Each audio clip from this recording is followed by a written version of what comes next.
Good evening, Queen City Toastmasters. I am Cameron Hamrick, your Sergeant at Arms. Raise your hand if this is your first time joining us tonight. Oh, wow. All right, we got 4 fresh fish in here. So for our first time guests, no, the microphone is not broken. It's hooked up to our YouTube channel so we can go back and see ourselves later. So it does work for the recording, but not for you all. So when you're up here, you guys speak up. Also behind us is the restrooms, ladies this way, men's this way, but you could, if you're a man, you can, since y'all are all on this side, you can go up that hallway and back around. That's about all for the logistics. Did anybody watch football last weekend? Did anybody's team win?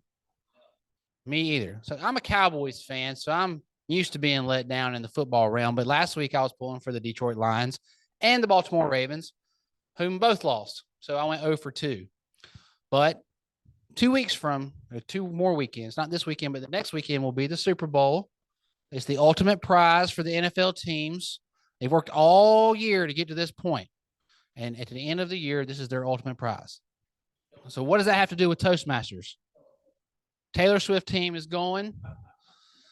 That's probably the biggest reason I was pulling against the Chiefs is because I'm about sick and tired. Every time Kelsey farts, they have to span up to her in the box. So anyway, but that's their ultimate prize in football. What's that have to do with Toastmasters? What is going to be your ultimate prize here in this club? The good news is there's not just one prize. It could be broken up into small chunks. If you're a guest, your first prize might be joining the club. If you're a new member, your first prize might be given an icebreaker speech. If you've given your icebreaker speech, your next prize might be finishing your first pathway or participating in a speech contest. There's multiple bite-sized chunks of prizes in Toastmasters along your journey. So I encourage you to chase after your Super Bowl trophy right here at Queen City Toastmasters. And with that, I'm done talking. So I will turn it over to our presiding officer, Dr. Gandalf the Grey, Eric Laxer.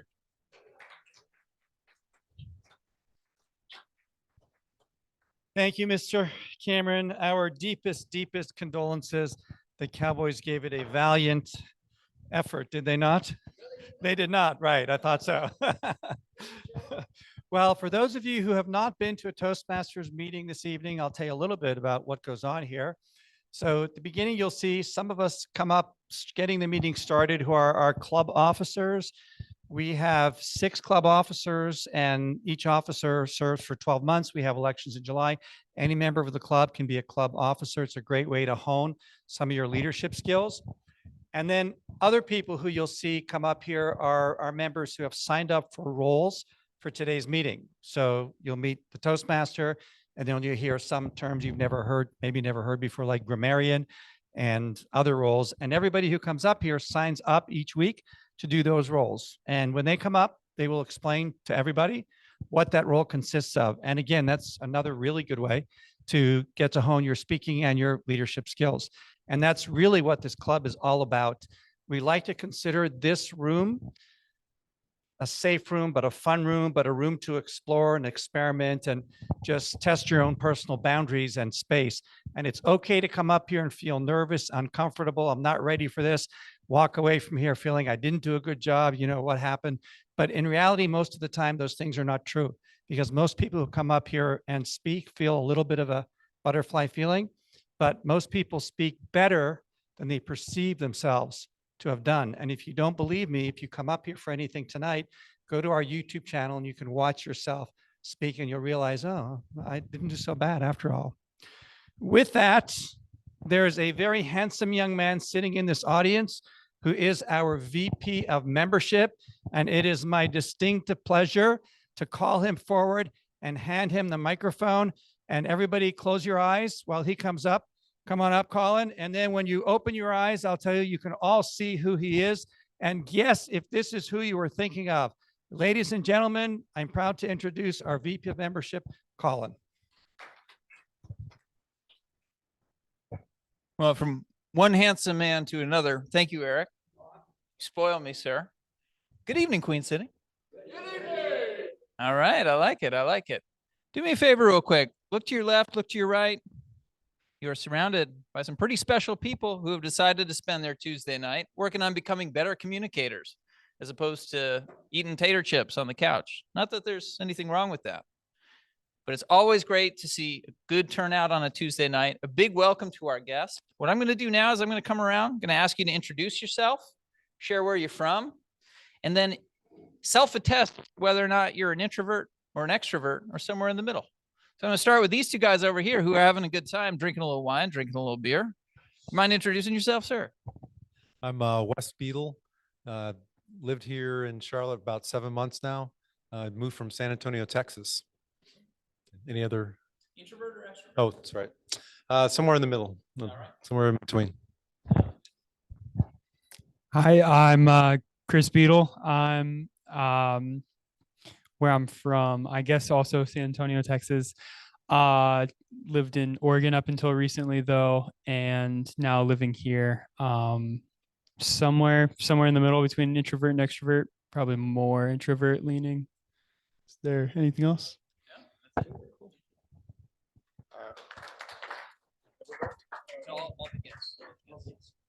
Okay. I'm Matthew Wade, originally from Cincinnati, Ohio. Been in Charlotte 15 to 17 years, I guess. And I think I've always considered myself an introvert, but I'm sort of leaning towards getting towards the middle. So that's about it. Hello, everyone. I'm Mariah Abraham, Maryland native, but I've been in Charlotte for the last 3 years or so. I would definitely, I think as I get older, I'm more of an introvert. So yeah, I think I'm more on the introverted side for right now, but trying to move to the middle as well. Good evening, everyone. My name is Oля. I'm from Belarus. I've been living in Charlotte around 7 years already. First time here, have no idea what happens here. So I hope I will figure it out.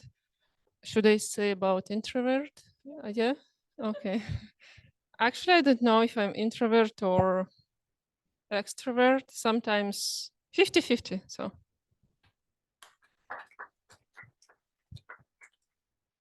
Hi, everyone. My name is Katie. I'm from Russia, moved to the USA and directly to Charlotte 6 years ago. It's my first time here too. I'm not an introvert. I like communication. I like a lot of make new friends, a lot of talk with people. It's not easy for me in English, but I will try. Thank you. I'm Ruben Sanchez. I'm been in Charlotte for about 5 years now. I think I used to believe I was introverted, but I think I'm extroverted, but just a bit shy. So that's how it is.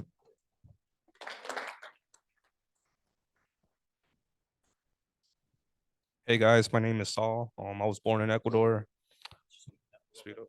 Yeah, so Closer. this is actually for the recording. Oh, okay. Yeah, All right. hear ourselves, we watch it later. Okay, take two. Hey guys, my name is Saul. I was born in Ecuador. Moved to New York, but I was raised in here in Charlotte for most of my life. What was next? I would say I'm more introverted, but as I got older, get to communication is more important. So going towards more extroverted, I guess.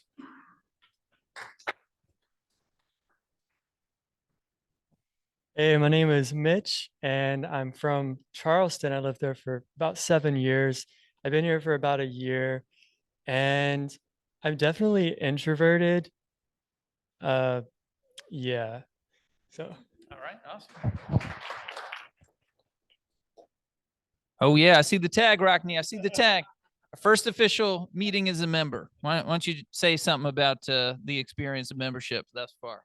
All 5 minutes of it. Okay. Just glad to be here. I've been coming for several months now, and I really encourage anybody who wants to come to Toastmasters. Like Colin said, what you put in is what you get out of it. So before I joined, I wanted to make sure I was consistent in coming, and that was a goal of mine to try to make it here every Tuesday as I can. I work in construction, so sometimes duty calls I might have to work after 5 or after 6, but best believe on a Tuesday, if I can be here at 6:30, I'm going to be here. So, like I said, just glad to have everybody out here. And like I said, also just make it a priority and make it consistent if you really want to see change in yourself. So, and you want to improve on your communication skills and also your personal development and growth. So.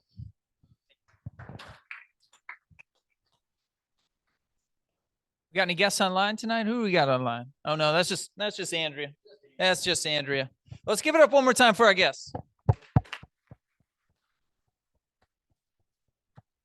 It's awesome to see this many new faces out tonight. As Eric said, it's a judgment-free zone. Our guests will have an opportunity to participate tonight if you so choose. We'll let you know when that time arrives. And let's have a great meeting. Eric? Thank you, sir. Well done. One of the funnest things about the beginning of our meetings is we get to recognize our new members. And I think Colin already intimated to this, but Rockney is a new member of our group.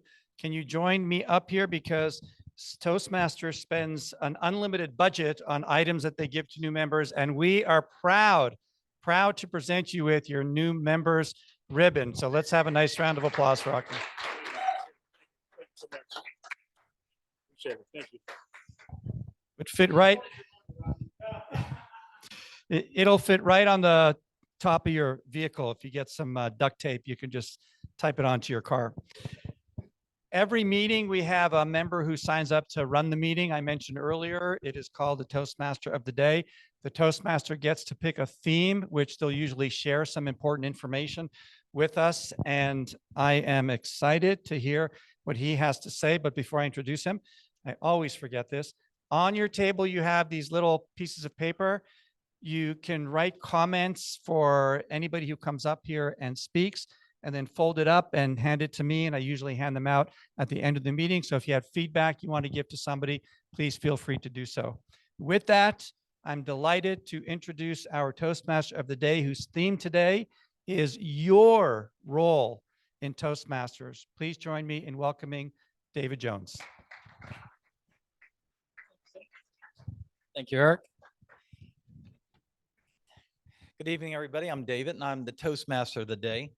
And every week it'll be somebody different. Toastmaster of the Day is sort of like the facilitator of the meeting.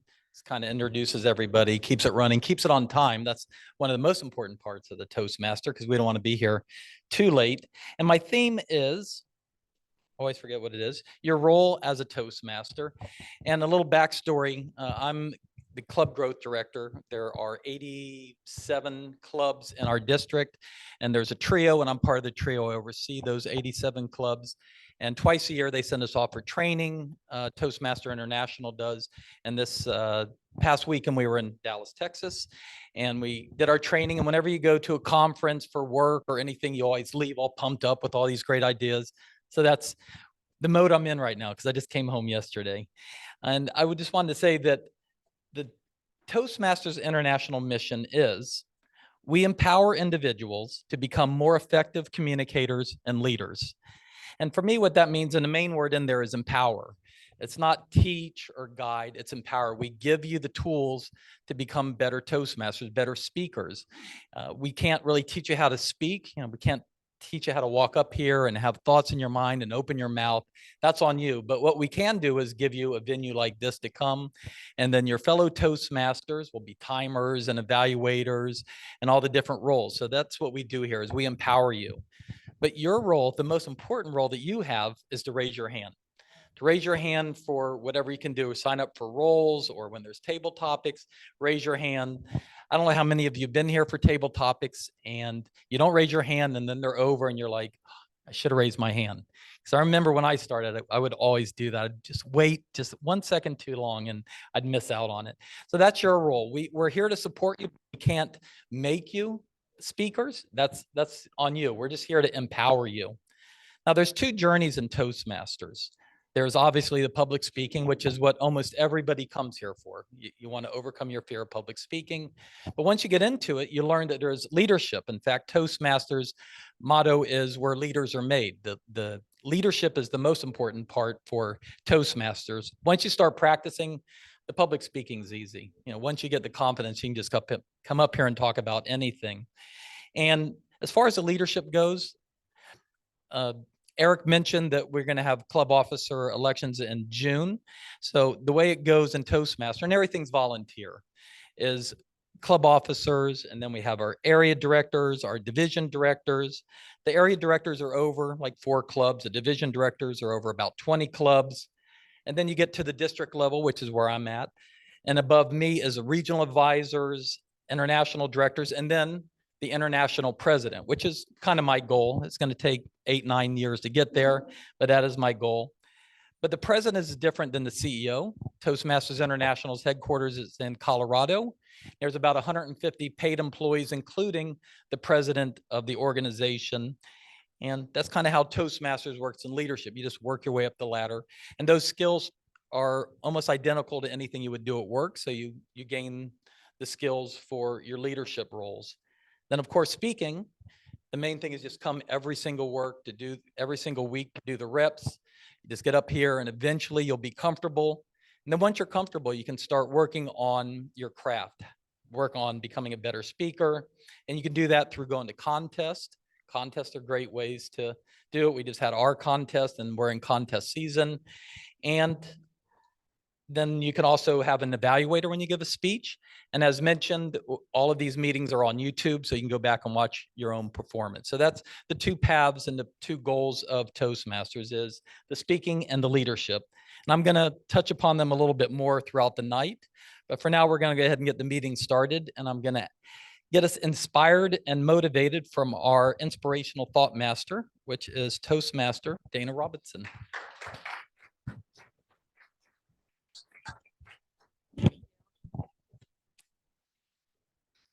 Tomorrow is the last day of January, so we're all well into our New Year's resolutions by now. It's possible that you're all feeling just as excited as you were on January 1st, but for anyone who might be feeling worn out or even disgruntled, I have a Mark Twain quote for you tonight. The only way to keep your health is to eat what you don't want, drink what you don't like, and do what you'd rather not. My fellow Toastmasters, I know each one of you is living some version of this. You're practicing your public speaking skills when you're anxious. You're working a full day and then you're hightailing it to a church basement to better yourself. You're putting one foot in front of the other and pursuing hard goals. My inspirational thought for you tonight is to give yourself some credit. Look at how far you've come and not just at how far you have to go. Make sure you're as kind to yourself about your progress as you would be to a friend. January 30th is not January 1st. So give yourself some grace and keep going. Thank you, Dana. Appreciate it. Now, Toastmasters International is 100 years old. In fact, this year, we're going to have our annual convention in August in California, which is where we started. And our club is 70 years old. We're the oldest club in Charlotte, and we've been around for a while. And we're always looking for new opportunities for our members, whether it's speaking elsewhere at the Rotary or anything. But recently, we did a project with TEDx Talks, which is another goal we should all have, is to give TED Talks. And we were fortunate enough, some of us, to evaluate the TED Talk participants. So before they get on stage next month, we did a Zoom call and we heard their speeches and we gave them Toastmaster feedback. Where you all can participate now, and it's not the best role to do, but it is an opportunity for you to have fun. The TED Talk is going to be on Saturday, February 24th here in Charlotte.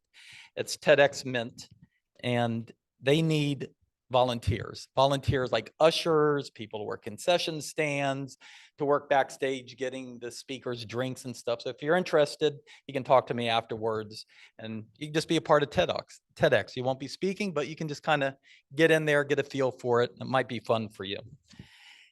Next up, we're going to call on our grammarian, who is Graham Tuttle, and here's Graham.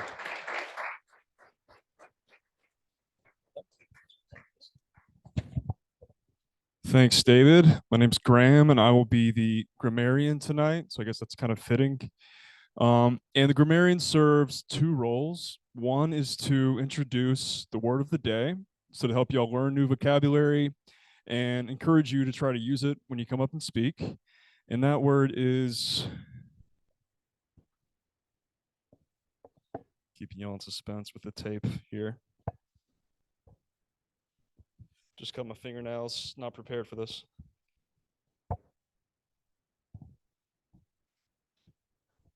But while I do this, the other role will be to keep track of speakers' filler words, such as and like, and using words to fill in pauses or breaks in the speech. So we try to encourage you all to, that tape failed, to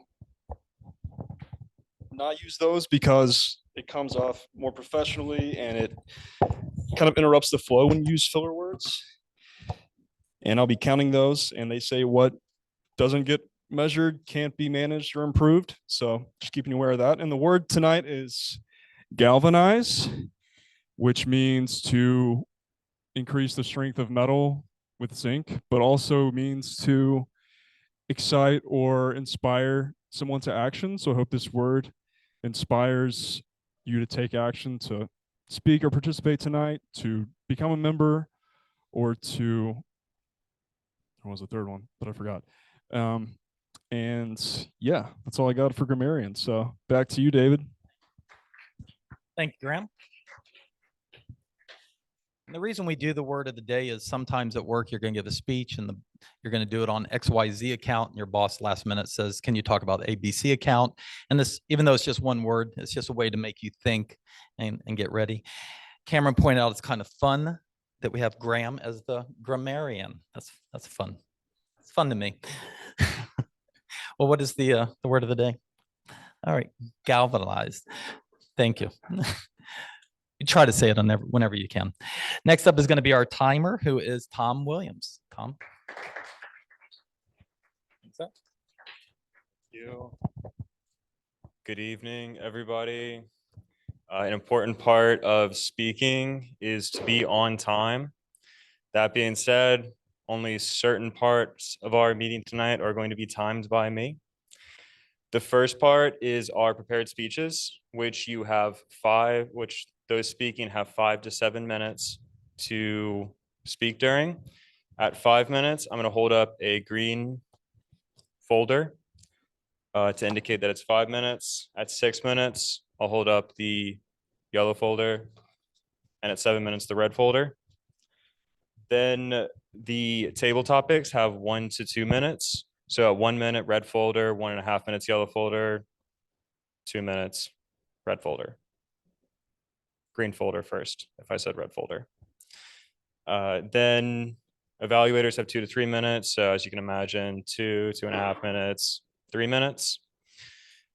And I hope that if you are up here speaking, if you see the green folder come up, you feel galvanized to just continue talking for a little bit longer.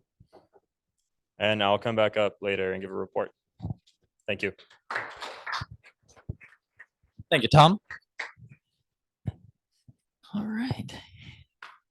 So one of the great things about becoming a Toastmaster is being able just to speak off the cuff, being able to stand up and talk about anything you want to. And that's what we call back pocket speeches, where you just have them. And tonight, unfortunately, one of our speakers dropped out, but Alan Assad, who is an unofficial member here, but he's a member of Ballantine Toastmasters. He had about 20 minutes to prepare for his speech, and he's going to give us a speech. I don't have the title, but I know it should be 5 to 7 minutes, Mr. Timer. So Alan, please welcome Alan Assad, who is going to galvanize us with his wit. You can go. Thank you.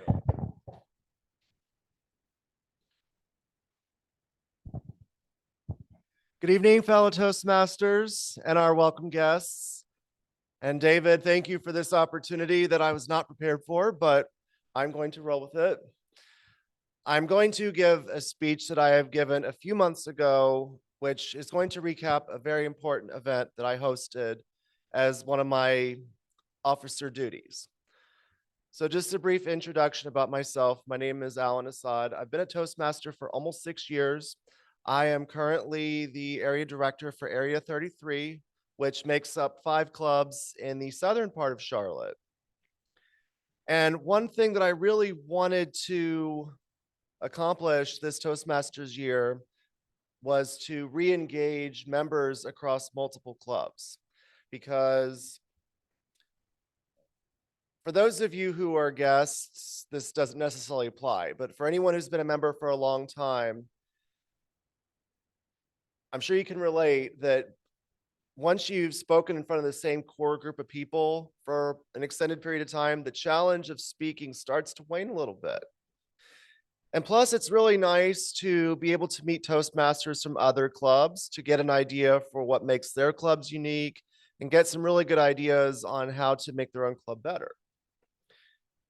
And so when I took over the area director role on July 1st last year, I made it a point where I really wanted to see my other clubs in the area get to know one another. So my idea was to host a speechathon. For those of you who do not know what a speechathon is, it's the same format as a regular club meeting, but it's longer. There's more speeches, and the one element missing is table topics. So what we did was I organized a speechathon at Microsoft, and their office is right off of Airwood and 485. And we were able to use this very nice facility, which was hosted by Emmanuel Emerson, who's the Division D Director and who is the president of the Microsoft Toastmasters Club. My original plan was to host a speechathon just for the 5 clubs in my area. Besides Ballantine, I have Siemens Toastmasters Club, I have Toastmasters of Waxhaw, Steel Creek, and Bright House Financials Club. And collectively, there's probably in the vicinity of about 100 or so members across all 5 clubs. But then when we decided to host the speechathon at Microsoft's office, that makes up Area 31. So I extended the invitation to all of the clubs in Area 31, of which Elvis is the Area 31 director. As the speechathon got closer, and as I still had a lot of slots left to fill, I then extended the invitation to other clubs throughout the Charlotte area. I eventually extended it to all the clubs in Division D, then all the clubs in Division C, which includes this club, and then finally just whoever the hell wanted to come. I had 10 speaker slots and 10 evaluator slots to fill. And believe it or not, the week of the event, I still had at least 3 or 4 speaker slots left to fill and a couple of evaluator slots. So thankfully, I already had a few people from this club who agreed to help, but then the Tuesday before, Madam Chocolate Butterfly stepped in and gave a speech. Milton gave a speech. Let's see, who else? Marcelo. And unfortunately, the 2 of them aren't here tonight, but they're both great speakers. And I had several people evaluate. Eric was there. David was there. Elvis was there. And then Rhonda Walthall, who's our District 37 director, came as well. And what I was really impressed about was the fact that all 20 people, as well as the other supporting roles, all showed up. The event was from 9 a.m. to noon. And it was perfect. I think collectively I had over 30 people there. The idea was to be able to practice your speaking skills in front of other people besides your own club. And also, of course, is a great opportunity to network and socialize. And if you had nothing else to do on a Saturday morning, this was a great chance to occupy some time. And then a lot of people also brought their significant others or their family, or even a couple just first-time guests who heard about the event and wanted to check it out. Now, funny story, I almost missed my own speechathon 3 times. I had set my alarm for 6 a.m. that morning and didn't wake up until 7:15. And then I missed my turn going to Krispy Kreme to go pick up the donuts that I had pre-ordered for the event before. And then I missed another turn going into what I thought was the right building for Microsoft. So basically, I was almost late 3 times, but by the grace of God, I still managed to get there at 8:15, which still left me with more than enough time to get the room set up and make sure everyone knew what they were doing and had all the necessary supplies. And again, it took an enormous amount of team effort. I could not do that by myself. I had Emmanuel, who had helped all the logistics as far as the security tags, the meeting location, and everyone else who signed up to speak or be an evaluator or fill the roles of timer, grammarian, and ballot counter. The feedback that I had received from the speech-thon was overwhelmingly positive. Everyone really enjoyed it. They enjoyed hearing everyone's stories and being able to, again, meet other people in the Charlotte area, because Toastmasters just goes well beyond these four walls that we're in right now. There are over 60 clubs in the Charlotte area alone, over 14,000 across the globe. And this event was really important to me because, as you can probably imagine, over the last almost 4 years, COVID took an enormous bite out of all the Toastmasters clubs and membership. And as we have hopefully emerged from COVID and the pandemic, we're now on a humongous mission to rebuild. And one of the ideas that David and Eric had come up with while we were at the event was doing their own speech-a-thon for this club, and possibly some other clubs as well, as a collaborative effort. So I know what they were going to do was schedule one between this club and Monday 6/0 and give an opportunity for people to practice their speeches for the international speech contest that's in effect right now, or just anyone who has an extended speech to give as far as their pathways completion is concerned. However, due to scheduling conflicts and due to the current speech contest season that we're in, that event is currently on hold. But I would like to think, and David and Eric can confirm hopefully later, that the event will be held again at a later time when some of the chaos of speech contests and the conference have subsided. But I will tell you, it again is an excellent opportunity to network and practice your skills and just have a really nice time. And hopefully we will continue those more in the future.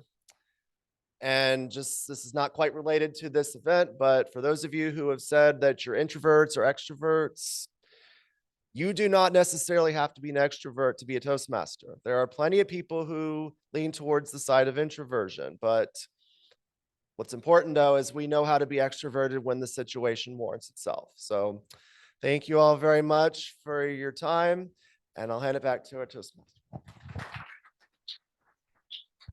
Thank you, Alan. Appreciate it. All right. Our next speaker is a very interesting person. When you see him, you'll just say, that looks like a nice man. But he's actually a former fighter pilot, a current pilot, former teacher. He's run for the school board here in Mecklenburg. And he's here to give us a speech entitled, it is affordable housing, which I'm really looking forward to because rent's too dang high and you definitely can't buy a house here in Mecklenburg. So please welcome Bill Fountain. Talk about some rent. Mount that right over there on that. Okay.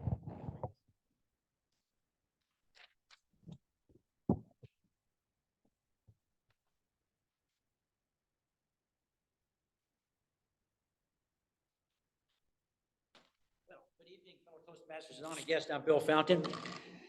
As a former economics teacher, I want to introduce you into a little bit about affordable housing, but from an economic point of view. As you probably recall, economics is about scarcity and about how the free market can create and motivate people who are profit motivated to act in the public interest. Now, affordable housing means that obviously something is going on because we're seeing more and more homeless people.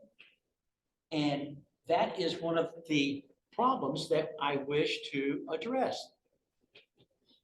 So we got this homelessness, and oftentimes people can say, well, maybe some people choose to be homeless. Well, there's an awful lot of people who choose not to be homeless. And a lot has to do with expensive housing. So what are the three elements, or there are three elements to the housing, to the expense of building a house? Of course, there's a material which you have to have, obviously. And then there is labor, and site prep. And then if y'all have seen, that you're building places all around this town and up to where I live. So you get to see a lot of this going on. But what is imposing an impact on all of these is called regulations. And they come in the form of local, state, and federal regulations. And of course, the building codes are all tied to that. Right, so these are things that are going to cause prices to go up. Materials account for about 40% of everything, and then labor is about 50%, and then site prep is about 10% of the value of the cost of building a house. And you got the regulations there, they're imposing these restrictions or specifications on things. So he said, well, what about, let's go out and get some unspecified material or non-standard material. Well, guess what? The builders, not the builders, excuse me, the suppliers, they supply the materials based on specifications. That's where the demand is. And the demand is based on, you've got to have a certain codes. In other words, you have your PVC piping, whether it's lead piping or, excuse me, copper piping, copper wiring, boards, the roofs, all of that all plays in there. So materials are expensive, all right, because they have this specification, and you can't go out and get any substandard material. Well, what about labor? Labor, of course, regulations require that people get training, and in often cases, you got to have a license to be able to do whatever it is, whether it's a plumber or whatever, all right? So that's going to impose on that. They said, well, let's do some substandard labor. Well, I'll give you an example. My son-in-law and I built a chicken coop. That's good. You know what? It has no right angles. And that was not by design. That's just because of, I guess, subpar labor. The next thing is, of course, the site prep would be flying into that also. If you break these three and say, let's go substandard on all of these, guess what? You're going to have difficulty in getting insurance, because insurance requires some type of a known quality of the product or whatever it may be. Whether it's your car or whether it's a house or whatever, they expect a certain standard. And if you don't meet those standards, they're going to have a problem, all right? So what's the next thing? The next big thing is what? It's land. All right, so we've got land, and of course, land is scarce. We're not building anymore. And guess what? The people who want to have affordable housing, if they want to move to a particular neighborhood, you'll often get this pushback saying, not in my neighborhood. Because why? Because those people will see a decline in the value of their property, which the tax collectors will also see a decline in property taxes, which means that the counties or the state or the city will not be able to provide all the services they want. So they don't like that either. So what do we do with this? The key thing now is for the politician has got to go out and to persuade the people to what? To give tax credits. And that's where here's just where the tax credits are an important part, because they are the ones that will be able to make these affordable developers or housing developers will go out and make a risk to do that, assuming that they were able to get a profit. They're still looking for some money to do this. This is not, free, all right? So they want to be able to do that. The problem is too, is that if they move into certain places, in other words, they want to have, if you get the pushback from not in my neighborhood, then you often into a higher risk areas, whether it could be, whether it be a crime rate, or they could be an environmental problem. In other words, maybe have floods. So that is something that these builders have to worry about. Now, about a year ago, I went to an affordable housing meeting, and there they were using an old hotel to support old poor people. And I've been finding out is that we've also seen these high rises coming up, these empty office buildings, out of like this, empty malls, and out of commercial schools. And all of those could be used as for possible to solve part of our affordable housing problem. And also the last thing is that there's a few people coming into the Charlotte area buying up old hotels that started closing post the pandemic, and they're making these things into rooms where they can do affordable housing. They actually put it like a 300 square foot room. It already has a bathroom, kitchen, etc. to it, and they'll be able to put in add a kitchen to it, and they'll be able to rent these things 10 to 20% below the price, below the competitive price. So what happens with all this right here is that the free market is creating opportunities because necessity is the mother of invention. And when we have the free market that gets in there, it spurs people to say, hey, I can go ahead and invest in this and make a profit. So my idea is let's ask the government folks to step aside and let the free market do its magic. Thank you for your time. Thank you, Bill.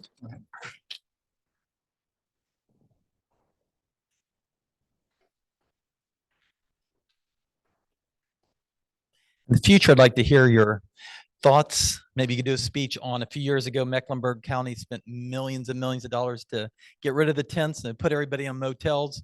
And now a few years later, all those tents are still out there and didn't really solve the problem. It was just temporary. All right, we're going to move into the next portion of our meeting. And this is where the guests and members can participate. It's our impromptu speaking. It's called Table Topics. And we're going to have Toastmaster Gabe come up and he's going to explain the role and call on some people. Thank you, Gabe.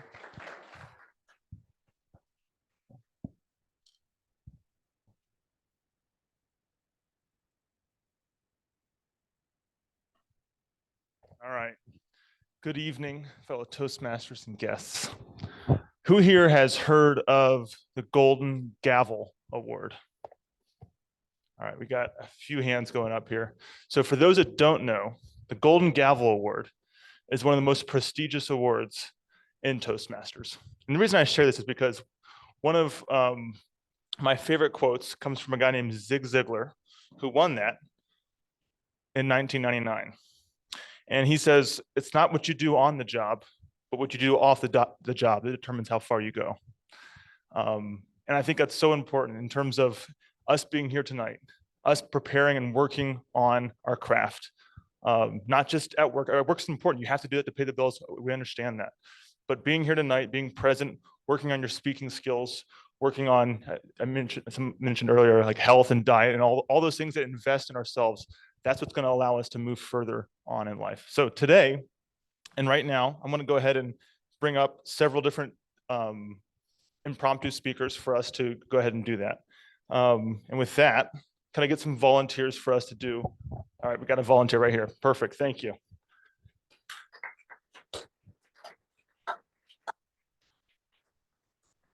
All right, Jacqueline, describe for us the first time that you visited Toastmasters. Thank you. Who here is a first timer? Can you raise your hand? Okay. So I'm not really sure what you guys are thinking, but I sat down in those same seats and in my mind, I was thinking, what is the format? What's going on? Is this a performance? When do we get to learn how to speak? And when do we get to do this? When do we get to do that? And then I kept coming and I kept coming and I kept coming. And it slowly just made sense to me. Repetition is key. Just keep following this same interesting format, figuring out what filler words are, when not to use them, getting used to talking in front of people, learning new words of the day, and soon it'll all just make sense. And then you'll be up here and you'll be more confident than ever. and you'll slowly start to see the progression that you've made, and you'll probably sign up. And that's what I did. Thank you. Awesome. Thank you, Jacqueline. All right. Could I get another volunteer? All right. In the back here. Yep. Come on up here. And for those that are guests, I give a prompt and then you speak for roughly a minute or two on that prompt. All right. And your name was Saul. Okay, perfect. What are your goals with Toastmasters and being here today? Okay. I think I have a unique history. I used to do stand-up comedy, like before COVID. Then COVID hit, so all the stand-up comedy and open mic stopped, and I got into stocks. And then I got really into stocks, and it rebuilt my introverted brain. And I felt, because I'm just sitting on a screen trading, I feel like I could feel myself becoming antisocial. So I'm like, okay, I need to step out of it. Then I'm not really doing comedy, so I honestly just researching how to become more social and get better at public speaking, and because it's a performance based, right? That's what it is. It's crowd control, reading people's emotions, interactions, and like get better at improv and all that. So I guess that was my goal. And then just trying to get as much stage time as possible, whether it's here, comedy club, or wherever, and just get back into being very extroverted. And yes, I don't know. That's about it. Thank you, Saul. All right. Victoria, did I see you raised your hand? I'm sorry. Yes, go ahead. Come on up, please.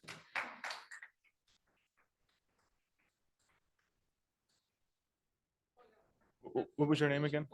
Ola. Ola. Yes. Okay. When you think about public speaking, what excites you about it? Excites? It's probably not excites like nervous, like I'm right now. But actually, I think communication is a key. So it's important to learn how to speak in front of people. And actually, we use it everywhere, at work, with friends, with family, like as a street, like everywhere, literally everywhere. So it's exciting. For me, it's exciting part that when you can speak in a public, you can speak to entire world. So you can make a lot of friends, you can have better life. Actually, everything became better when you can talk. Like, so I hope I can learn a lot here, and I improve my English here. This is actually, yeah, public speaking is not only became more close to people, but you can share your knowledge. You can, when you talk on any topic, when you share it, you kind of not only teach people, you teach yourself. Because when you repeat same thing more times, it's learning. So. All right. Do we have time for one more? All right. Okay.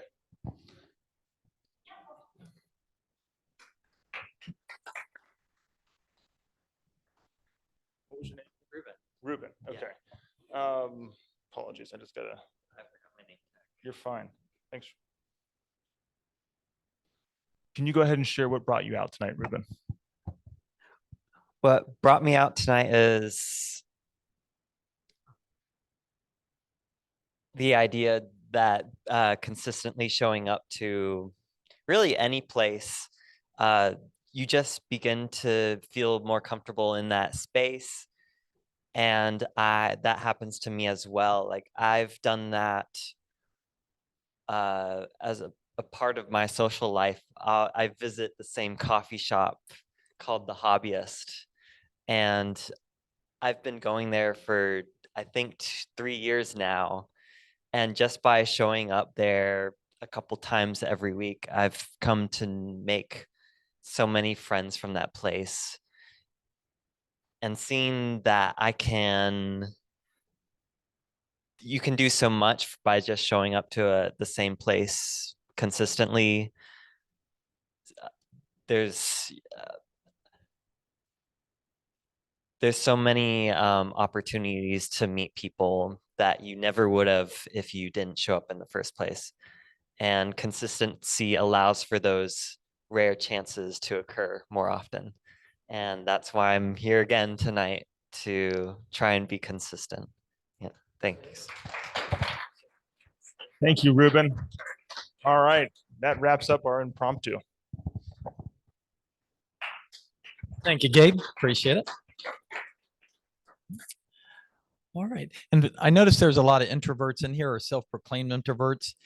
Toastmaster has a lot of introverts, engineers that are members, and they join Toastmasters. In fact, our president-elect, international worldwide, Rowdy Spears, she's out of New Jersey, and she's an AT&T engineer, and you would never think she was the president-elect of Toastmasters. She's very quiet and soft, but she's been doing it for 10, 15 years. So this is the right place for you if you consider yourself an introvert.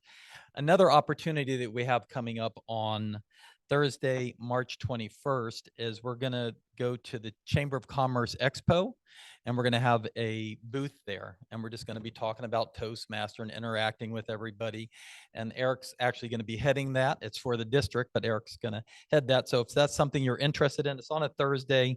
You just need to stand there, talk to people, hang out. So if you're interested in doing that, you can talk to Eric after the meeting.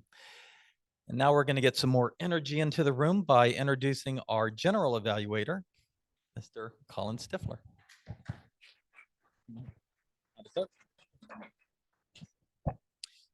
Thank you very much, Toastmaster David.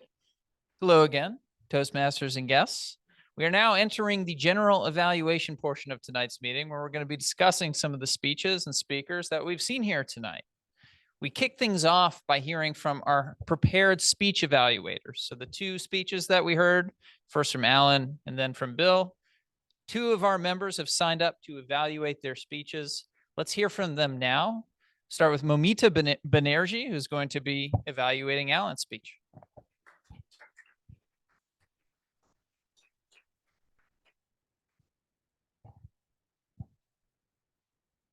Hi, Toastmaster and dear guest.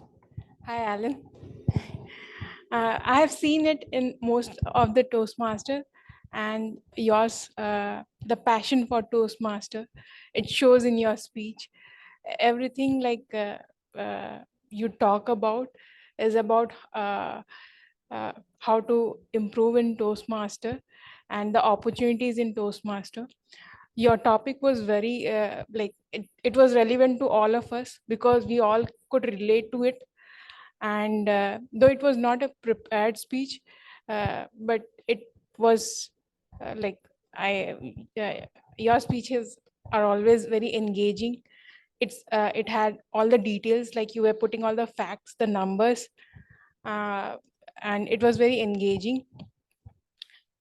There were a lot of helpful details, like how you organize the speech-a-thon, what are the things you did. So anyone who is thinking, even in office or friend circle, to organize something like that, they know how to do it professionally. So it gave those kind of details.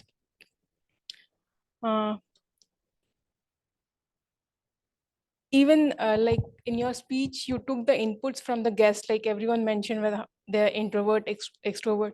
That point also you incorporated in your speech and you gave it. So that like a lot to learn from you. And it's difficult to find anything negative in your speech or anything, but as it was my job to do that, so I had no other choice but to think and see what I can find negative. It was very hard, and it's my opinion. So it's like sometimes I felt you look upside and you were not moving that much. So that is the only thing I see. But the speech was very engaging. I mean, it was very helpful. I feel it's like a social service kind of thing, like helping others to in their self-development. It's selfless and kind. So thank you for your speech.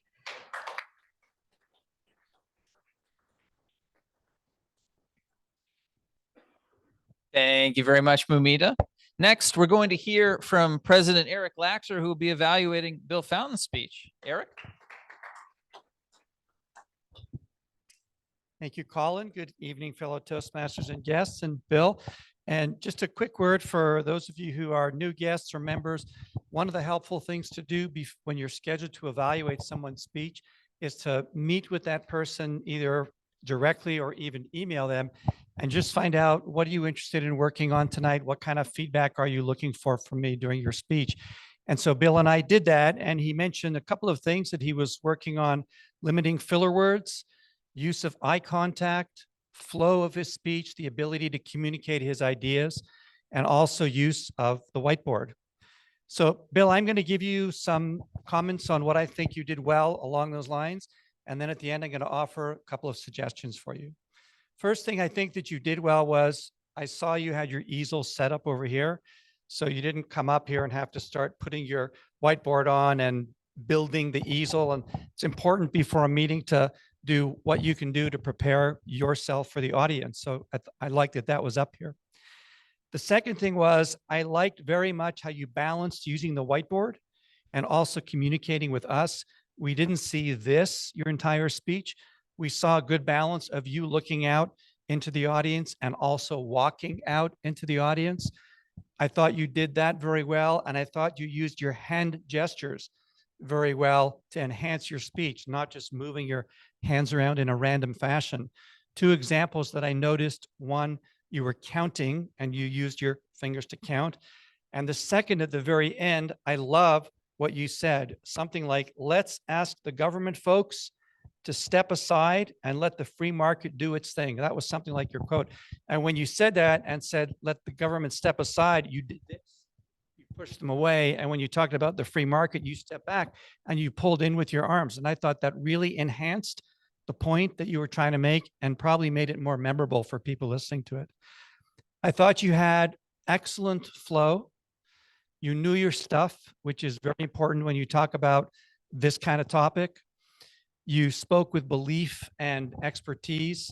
It was logical. Your points were easy to follow for me, and I learned a lot about affordable housing. So just a couple of suggestions. One is, although the easel was prepared, where I was sitting, I could only see the very top. So, and also some of the letters were a little difficult to read. So one suggestion is, come early before the meeting, have writing on your easel, even if you just put like X's everywhere, put it where you're going to be, walk around the room, look at it from every single vantage point. So yeah, these people could see it, but make sure those people can see it too. My second suggestion is, it might have been helpful as a listener for you to give me like a broad roadmap of what you were going to be talking about. And then I could plug those into my speech, so your speech. So for example, at the beginning, if you would start off by saying something like, affordable housing is an important issue in our community. There are challenges. I want to talk about those challenges, and we can divide them into technical, financial, and social. And that's what you did, and then plug your points into those. Overall, I think you did a great job. I hope you galvanize our entire community to become important spokespeople for public housing. Thank you very much.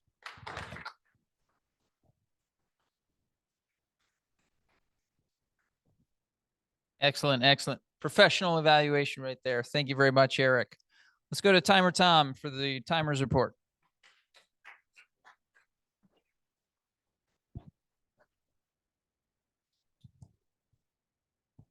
Okay, so we had a lot of people go overtime tonight, and I think that is because people don't want to look at me over here and see that I'm holding up cards. I like really trying to catch your eye. But aside from that, Alan, you came in at 824. Bill, 729. Jackie, 117. Saul, 56 seconds. Good job. And then Ola, great. You came in at 123. Ruben, 119. So table topics, all pretty good. Then for evaluations, Momita, you came in at 218, and Eric, 331. Thank you.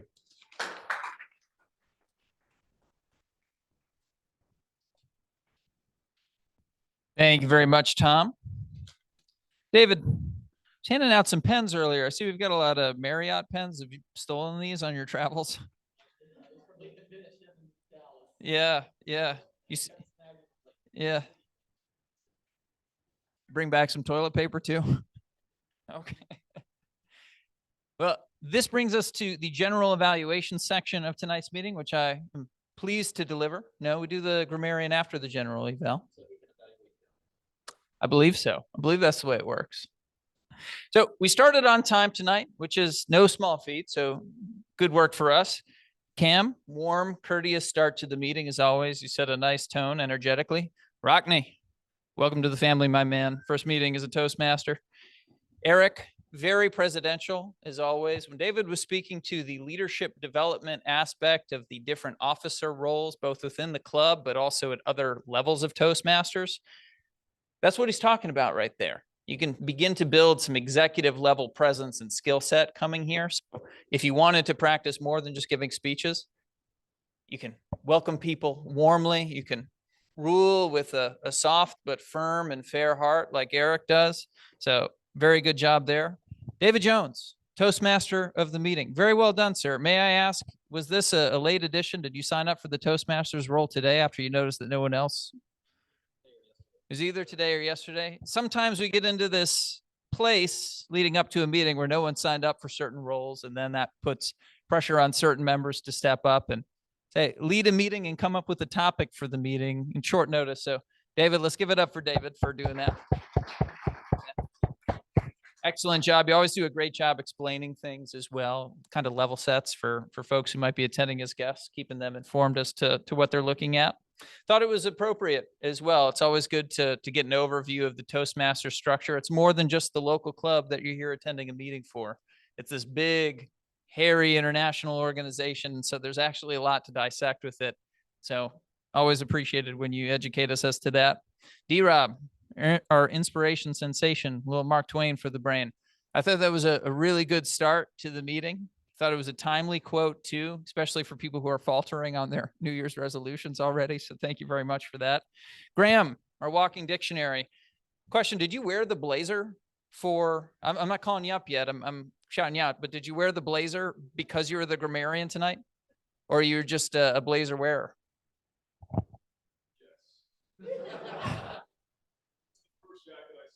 Okay.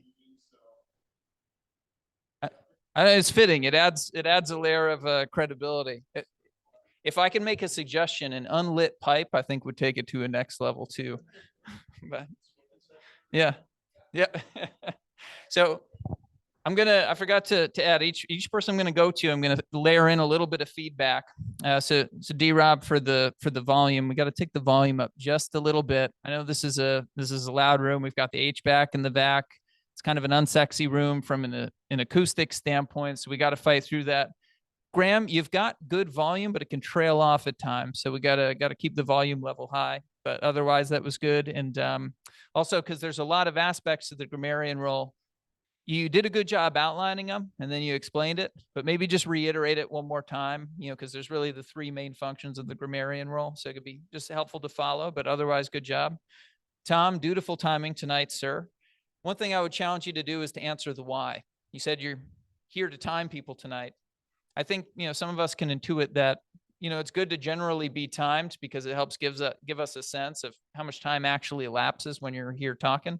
But in addition to that too, it plays a purpose for making sure the meeting moves along in a timely manner, which we struggle with at times.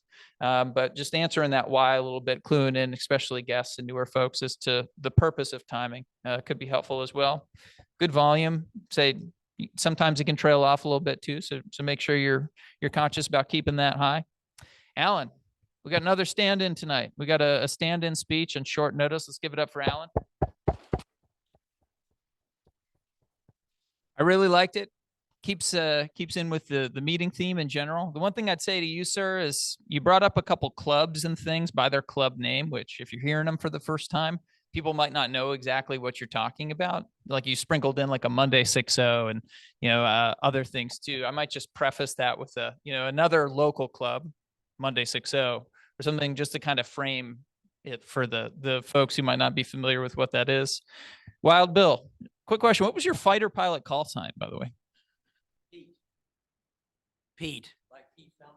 Pete. Is that your name? Oh, okay. All right. I'm not familiar with him, but yeah. All right. Well, I like it. I mean, it's simple. It's to the point. I thought that was a really timely and relevant topic. The only thing that I have to say is sitting over here, sometimes you'd write on the easel and you'd step out in front of it and then it wouldn't be able to see it right away. So just be mindful of if you're going to use the easel, maybe standing beside it, letting people get a good look. But otherwise, I thought that was a great speech. Gabriel.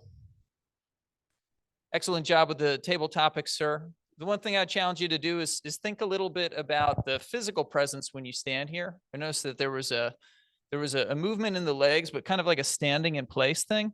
It seems like what your body really wants to do is take you around the space a little bit. So maybe experiment with that, cruise around, see what feels right. But otherwise, I thought you did a really good job preparing questions. Jackie, good job, good volume. What I'd say is repeat the question. Sometimes you can't always follow the question or hear the question in the audience. So I think your question was, tell us about the first time you visited Toastmasters. Tell you about the first time I visited Toastmasters. The first time I visited Toastmasters. So that sort of thing. Just in case if people don't hear it, they know what you're speaking to. Better Call Saul. Snaps for getting up here during your first visit. Let's give it up for Saul. Thought that was a great response. You got great poise. You kind of project this endearing level of calmness. I'd just say bump up the volume a little bit, but you got the juice, my friend. Olga, let's give it up for Olga, stepping up the first time.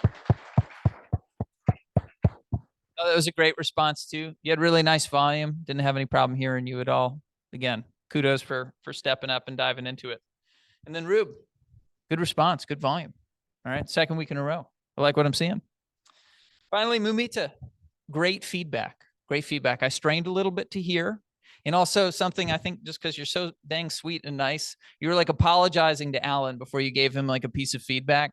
I mean, the purpose of you giving the feedback is to give him something to work on. So I don't think you have to kind of beat around the bush and say, it's just my opinion and it really wasn't like a big thing or whatever. You tell him what he needs to know. He's not going to take it personally because this is a judgment-free space. Finally, Eric, again, very professional evaluation. Thought it was awesome. Sometimes when you give the dog medicine, you got to wrap it in a little bit of peanut butter, right? So you started off with the good things that are good to build on, good to be aware of. And then you gave Bill rather, some actionable feedback. So excellent work. I've taken an indecent amount of time here. We're going to wrap this up with Graham and a grammarian's report. Graham?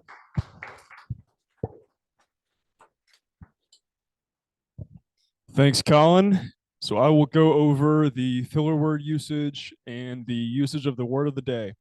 So David, first time I've ever heard you use a filler word, used one Otherwise, great track record. Used the word of the day once. Dana, no filler words. Great job. I use a couple ums and so's. Tom, I heard you say one Alan, I heard you say a few so's and ands. Bill, I heard you use a few uhs and ums and so's and ands. Gabe, I heard you use a few uhs. Jackie, you used one so. Saul, is it Ola or Olga? I keep hearing different things. Oya. Okay. Oya. Okay, got it. Oya, Saul, and Ruben, great job getting up here. Y'all used a few, but that's expected when you're starting out. Umita, I heard one Eric, I heard one and Colin, didn't hear any. So back to you. Thank you.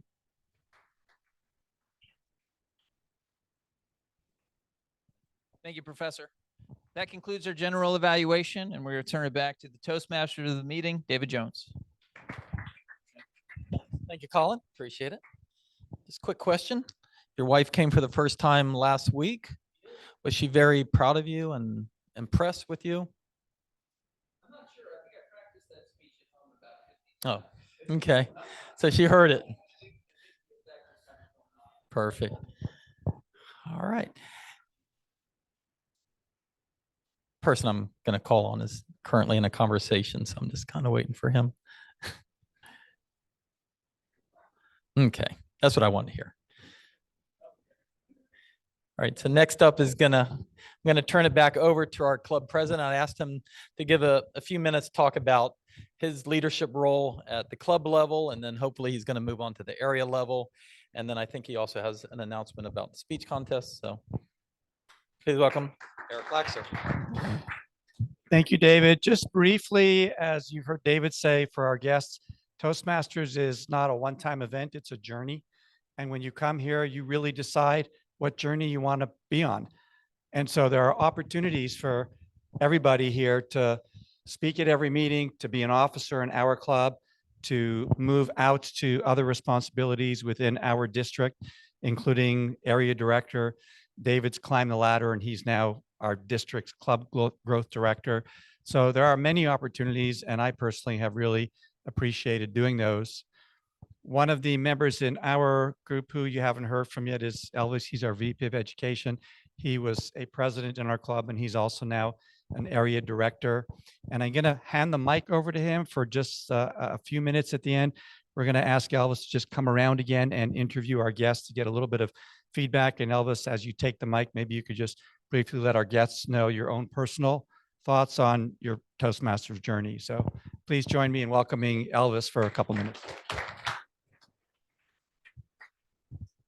Thank you, Eric, and good evening, fellow Toastmasters and honorable guests. I've been in Toastmasters since 2015.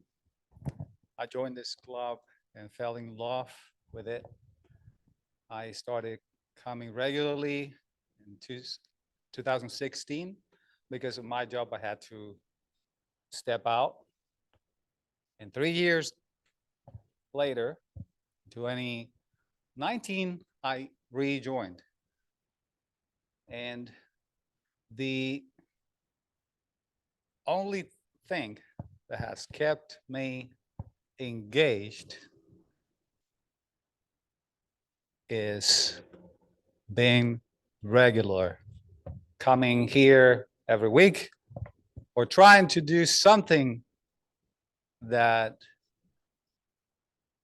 allows me to get in touch with Toastmasters on a weekly basis. So it's one of the things that I like to encourage all of the members and our guests that have come here tonight is that there's a lot of things to learn. There's a lot we can improve by being in Toastmasters, but like some of us, some of our members were saying at the beginning, I believe it was Eric who said it, that it's up to you. It's all about what you can put into becoming a better part of yourself, working on you every single day. And you can only become a better speaker, a better communicator, or a better leader if you practice doing speeches, trying to do those things that you have to, what you want to become better at. So an encouragement to all of the members is to always look into the agendas, try to look at some of the things that you can do for yourself. There are many roles that you can pick from and choose and try to challenge yourself on things that you haven't done before that you can learn from. So that's one of the challenges that I want to leave to all of the members and to our guests, coming back to you to hear a little bit again about what you learned. What did you like about our meeting tonight? I like the participation, those that came up and participated, particularly the new folks here. And I think you've galvanized me to want to, come back here on a regular basis and participate.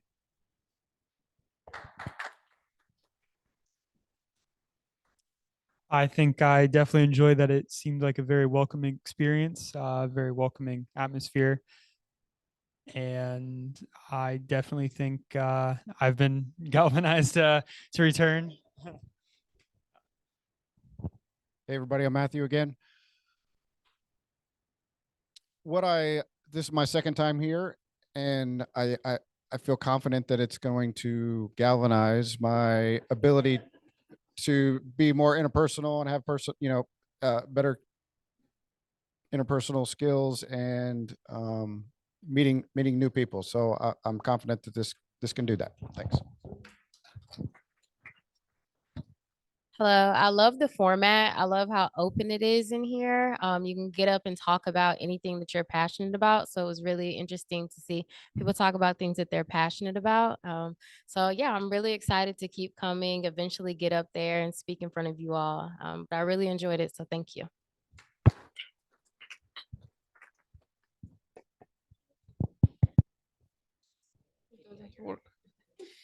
So by the end of this meeting, I still have no idea what is galvanize. But I'm pretty excited that I will learn maybe more words in the future. And yes, it's interesting, different topics, different people. I definitely like it here. It's hard part. I'm lost from first time people. I think, oh, I said, I learned new word galvanized, but my friend didn't give me chance use it. Actually, it's really nice. It was really nice. Open people, interesting speeches, and evaluation is really great because it's give me opportunity to understand how it works, and different parts. It's every part is important for speaking, and it was interesting. Thank you.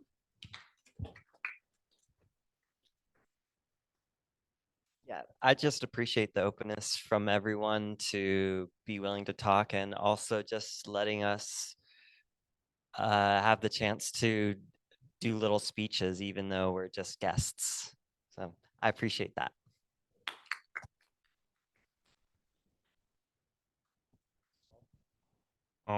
I didn't have much of an expectation when I came here because I just go into it blankly, but it was a nice surprise to see how welcome it is and how everyone's treats each other. It's like very homey, I guess you could say.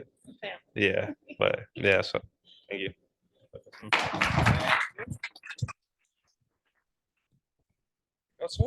Thank you.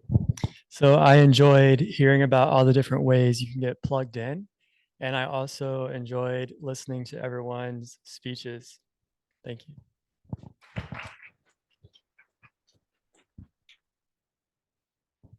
Thank you, everyone. And with that, I would leave you back with our presiding officer, Mr. Eric Max.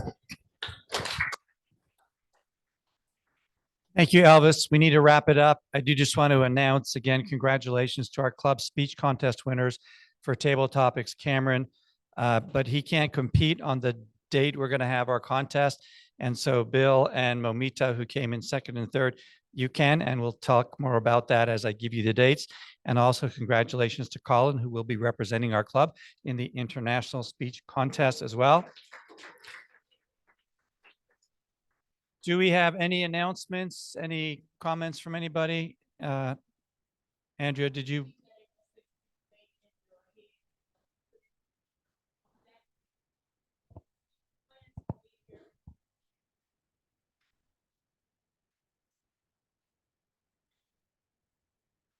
Perfect. And thank you, Andrea. And with that, I welcome all of you to either join us again as guests anytime you like, or speak to us about joining our club. And we will call tonight's meeting officially to a close. Thank you all.